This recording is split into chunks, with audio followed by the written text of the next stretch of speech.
Well, hello everybody. I'm Jordi Baylina. I'm the technical lead at Polygon zkEVM. As you know, we have been developing for the last year and a half, I would say, even 2 years from now on, zkEVM. For me, zkEVM is, well, it's a zk rollup type 2, where it works exactly the same that Ethereum does. EVM is Ethereum virtual machine. That means that you should be able to take any smart contract the way it is and just throw it to the network, and it should work straightforward. You should not need any special tooling. You should not need any special compiler. You should not need any special wallet or anything like that. It's another Ethereum-like network. And this is what's zkEVM. That's this compatibility is what makes the thing so cool, that we can reuse all the ecosystem, all the tooling, and all the developments that are happening in the Ethereum space. We launched it 3 weeks ago. Network is up and running, and is the first of a kind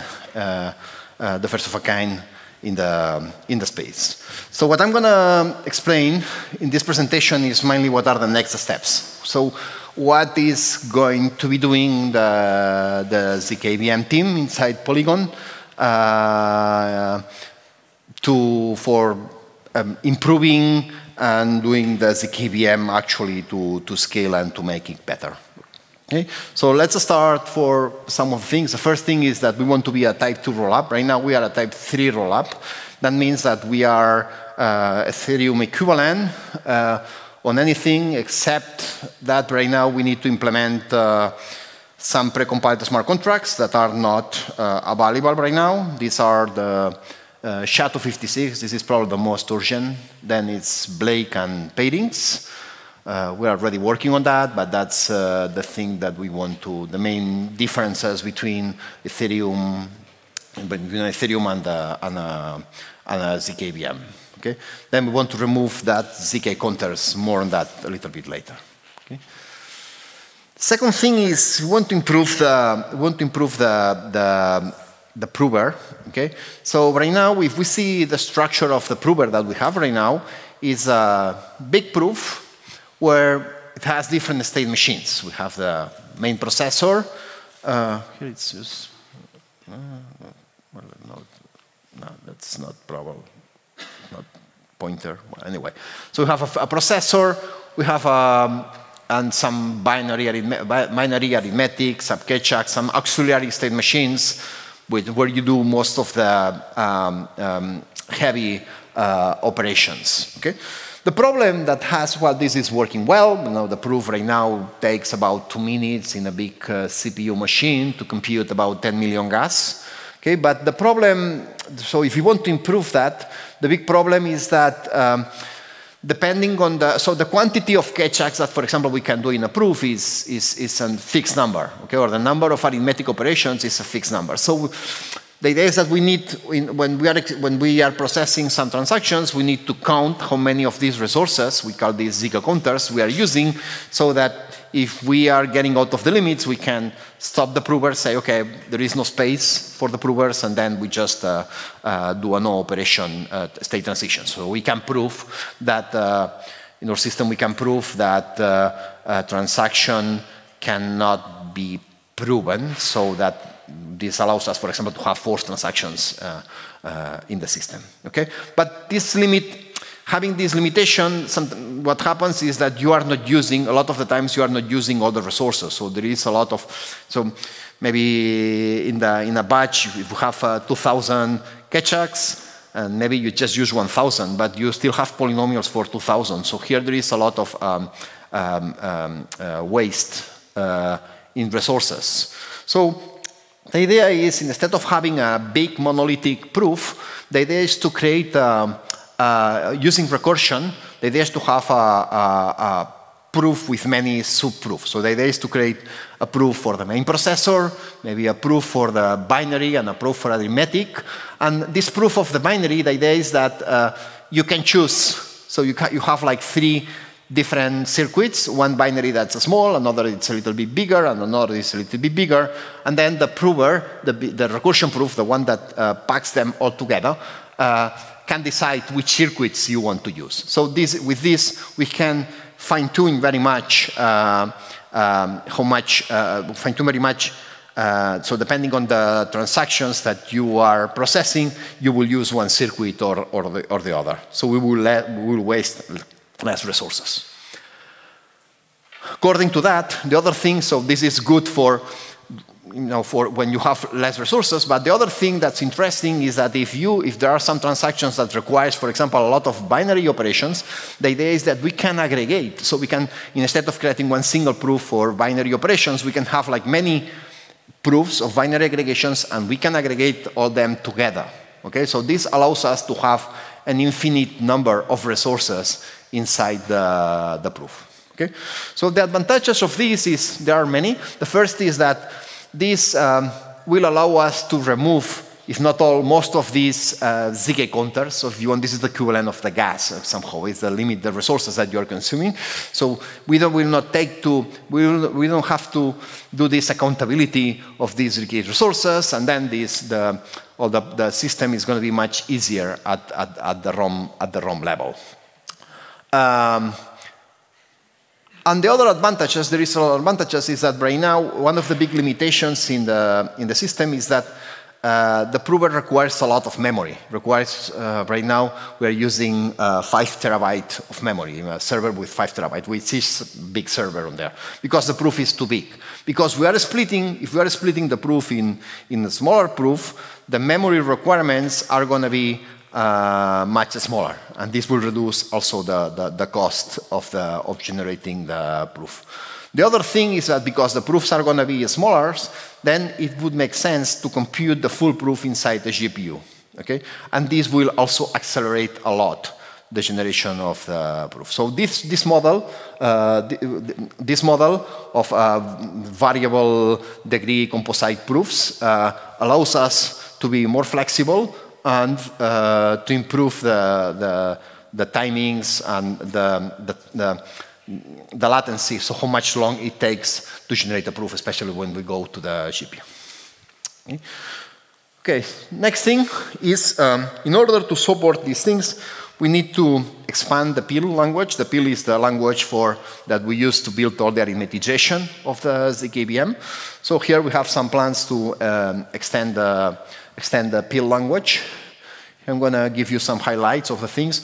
The first thing is to support this variable degree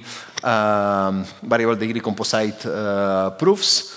So while we adapt the language, so that each state machine we just say which is the subproof, and in each subproof we can specify different sizes, and then we can say that so that this subproof can be aggregatable on that. So we can build PIL, and then the proving system should support automatically, should generate the proof or the composition of proof automatically from the PIL language. Okay, so that's important. Next thing is the constructive language. Right now, writing PIL, the PIL is very linear language. You just you need to put all the identities one after the other. Okay, and what happens is in some complex state machines, for example, the arithmetic state machines, we end up like doing a secondary program that's writing PIL. It's like a kind of a script, a JavaScript script that generates PIL. So it's just and then this is hard to audit because you need this secondary program and the one that generated PIL. So the idea is to integrate, instead of having a separate script, the idea is to integrate that in PIL. So we'll have a programmatic, so you will be able to define constraints in a loop or with conditions. So this will allow us to do more complex PILs. In general, one of the learnings is that when you are working with Starks, it's more optimal if you go to many polynomials, so we call wider proofs and shorter degree, so small polynomials, many polynomials, smaller polynomials. In general, you get better performance, mainly because you have much less copy constraints in general. Okay, but when you work with many polynomials, that means that the number of constraints gets more complex, and then it's more necessary this programmatic way of writing these circuits. Okay. Another thing is the well, conditional constraints. This is more for a readability thing, but sometimes there is a lot of constraints that only applies to certain lines. Okay, so the idea is to use this structure, which is much more readable than the one that's in the old way.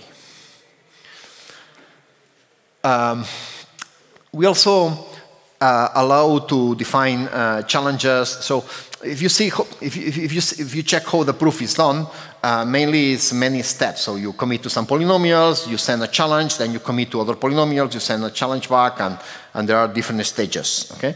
Right now in PIL, the idea is that you just define the first stage, and the others are automatic when you are using block-ups or when you are using permutation checks. So you have access in the PIL only to the first stage. Here we are extending PIL so that you can define your own challenges and you can define polynomials in different stages. So this allows us, this will allow to generate other schemas for proving different things like equivalent, like block-ups, but different schemas that they will not need to be required to be implemented in PIL. In this case, for example, this is an example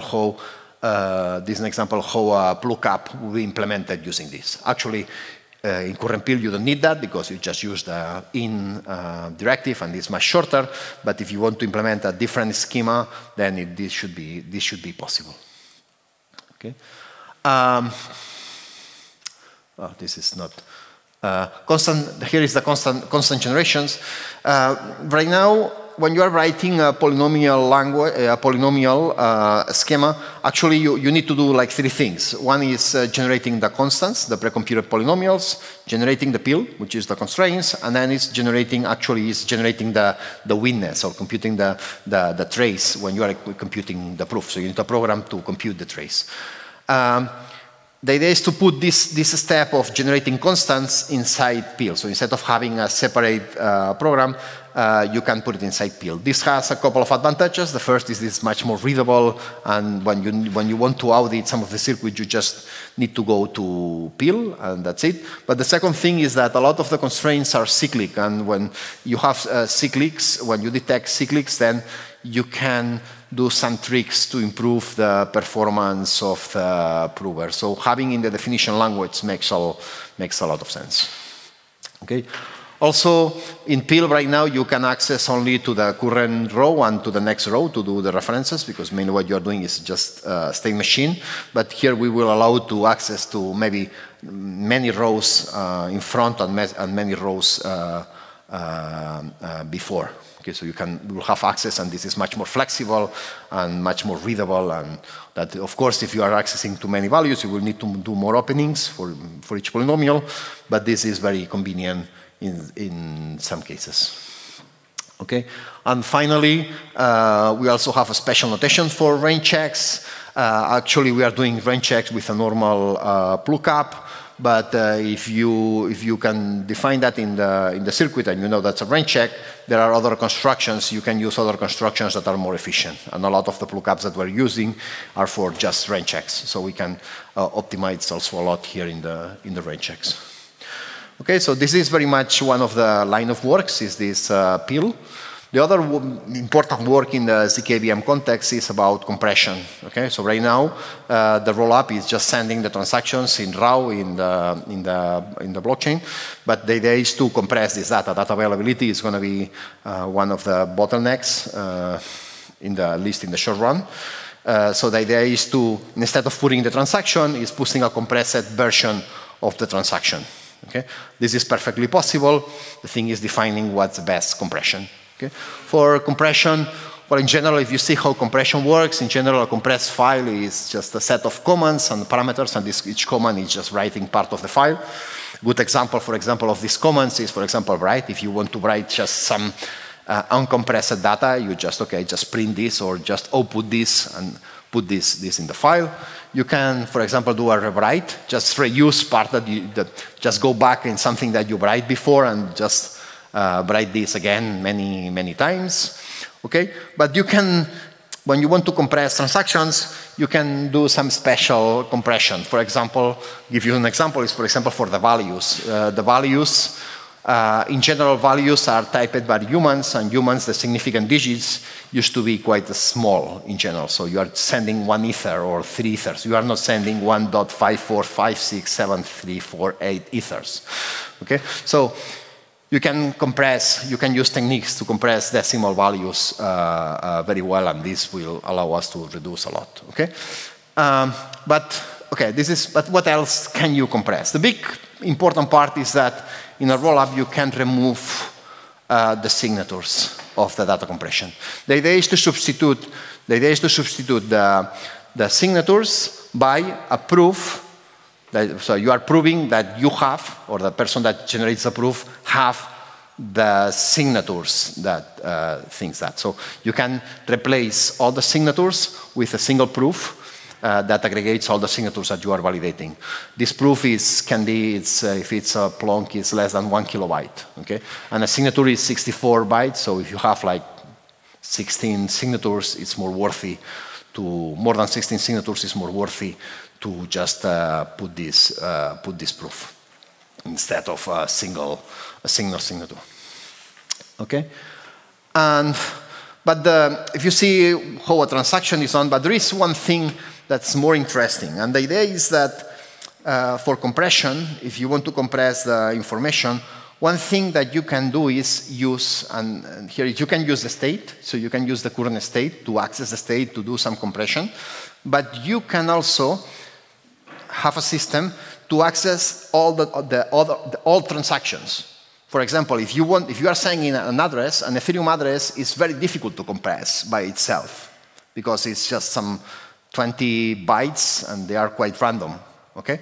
But if you can do a reference, you say, okay, use the address that's in, so use this data that was in this transaction that was 3 blocks ago, and in the transaction number 10, and it's in the position whatever. This can be compressed as data compression very much, and you can have access. And the access to all the transactions, to the raw data of the previous transactions, of the history of the rollup, this has advantage not only for accessing addresses, which are very much compressed. It have also the access, for example, if you are accessing to the hash values of NFTs, or you are redeploying smart contracts that have very similar parts that you want to recycle, or you are accessing some Merkle tree where the hashes are the same. So you are using, many users are using the same Merkle tree. This is, for example, for the claim system. So this allows us to compress the data very much. We did some estimations. We expect that we can have a compression ratio of 5x. This is a little bit pessimistic, but so I think we can do it a little bit better. But this is the numbers that we are targeting. Okay, and if we add that,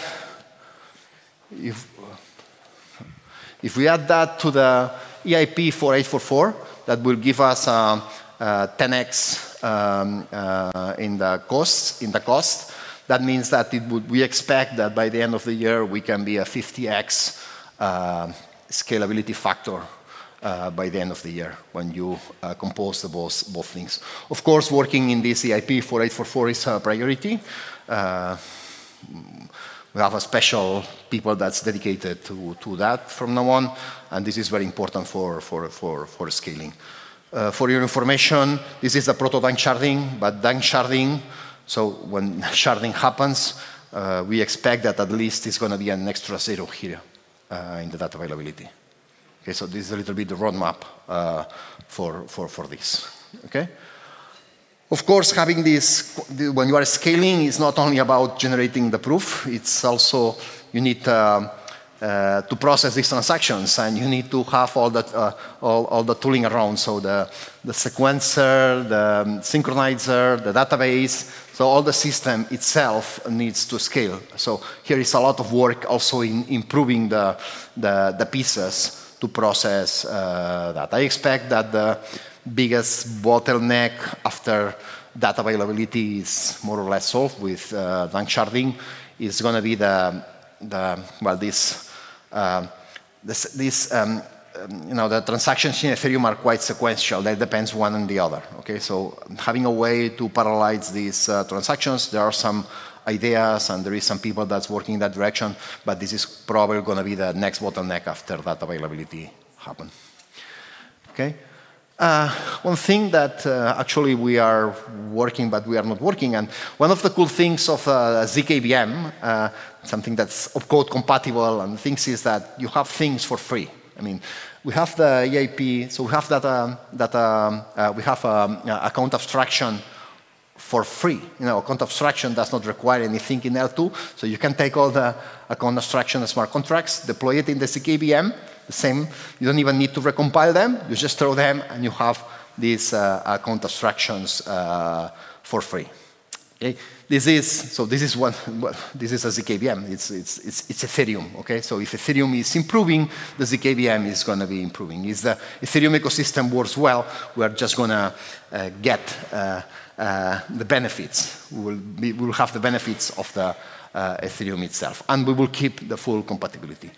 Just a couple of notes for this EIP. There are some optimizations. Knowing that this is happening, there is a couple of optimizations that you need to take in account. It's like, one is that the sequencer, if it's a centralized sequencer, it becomes very much as a the sequencer becomes very much like a miner. Okay, so you need to have some API for this EIP that you need to implement, but we will implement.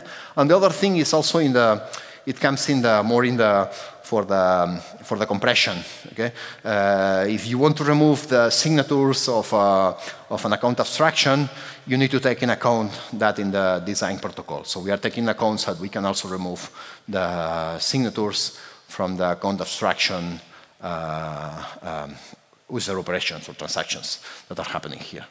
But besides that, I mean, this is just optimizations, and everything should be in place on that. There is a full topic. This is something, well, we are to start working on that, is the decentralizing the sequencer. Just giving you some ideas here is you can understand the sequencer as a consensus. So you can replace the sequencer with a consensus layer. Right now, a centralized sequencer is a kind of a dictatorship consensus. It's whatever the sequencer is the consensus. Okay, so it's a consensus there. But you can replace this with another consensus layer. The idea is it's a temporary consensus, because the sequencer only makes sense until the transactions are in the layer 1. But during this time, the idea is to change the consensus parameters in the trilemma. So the idea is that in general, you want a consensus that have a high finality with maybe sacrificing a little bit of decentralization and security somehow. And this is the idea is to adjust and having some consensus in there. So not in our team, but in Polygon, there is other teams that are working in that direction. And this is important also to mention. Okay. Of course, there is a topic of security.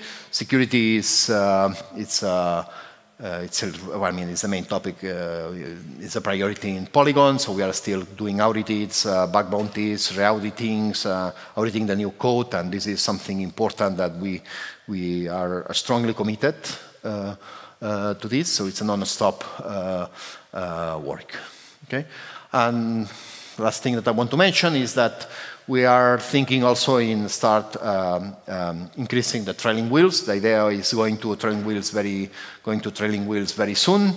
Trailing wheels, the type 2, according to Vitalik, type 2 very soon.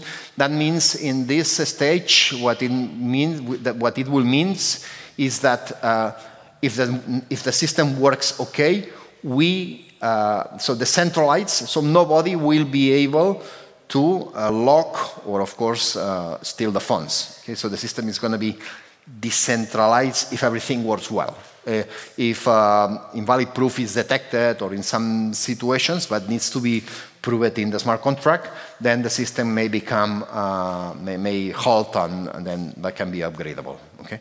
For this, we need to enable forced transactions. We hope to do that very soon. We need to remove the security. Well, this is the forced transactions are already programmed. It's just a matter of hitting a button, but we want to, maybe in 2-3 weeks, I hope we can remove that. And then we have, remove the security conceal. That's removing the skill switch. That's another thing. And the last thing is increasing from 10 days to 30 days the upgrade time lock. Okay? This is a little bit the planning for this for the end of the year.